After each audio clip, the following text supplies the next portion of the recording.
నహుషుని గర్వమణిచినదెవరు? నహుషుని కొండ చిలువగా పడి ఉండమని శపించిన వారు ఎవరు? అగస్త్య మహర్షి. నహుషుడు గర్వాంధకారంతో బ్రాహ్మణుల చేత పల్లకిని మోయించుకున్నాడు. ఆ పల్లకి కుదుపులతో సరిగ్గా మోయలేదని విసుక్కున్నాడు నహుషుడు. అందుకు విసుగు చెందిన అగస్త్య మహర్షి ఆ విధంగా నహుషుని కొండ చిలువగా పడి ఉండమని శపించారు.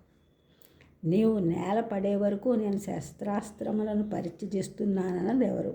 కర్ణుడు భీష్మునితో నీవు నేల పడే వరకు నేను శస్త్రాస్త్రములన్నిటినీ పరీక్షిస్తున్నానని చెప్పాడు. శ్రీ మహావిష్ణువు గరుత్మంతుని గర్వం అణిచిన వృత్తాంతాన్ని దుర్యోధనునికి ఎవరు చెప్పారు? కణ్వ మహర్షి చెప్పారు. శ్రీ మహావిష్ణువు గరుత్మంతుని గర్వం అణిచిన వృత్తాంతాన్ని దుర్యోధనుకు కణ్వ మహర్షి తెలియజేశారు. శ్రీకృష్ణుని విశ్వరూప సందర్శన సమయంలో వక్షస్థలంలో ఎవరు సాక్షాత్కరించారు? శివుడు సాక్షాత్కరించాడు. శివస్య హృదయం విష్ణు, విష్ణుస్య హృదయం శివ అంటారు. ఆ విధంగా శ్రీకృష్ణుని విశ్వరూప సందర్శన సమయంలో వక్షస్థలంలో శివుడు సాక్షాత్కరించాడు. శ్రీకృష్ణుడు అంటే విష్ణుమూర్తి అవతారమే కదా.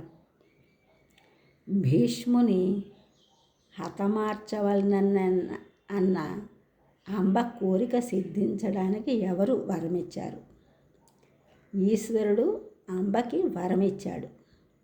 భీష్ముని హతమార్చవలనన్న కోరిక సిద్ధించడానికి.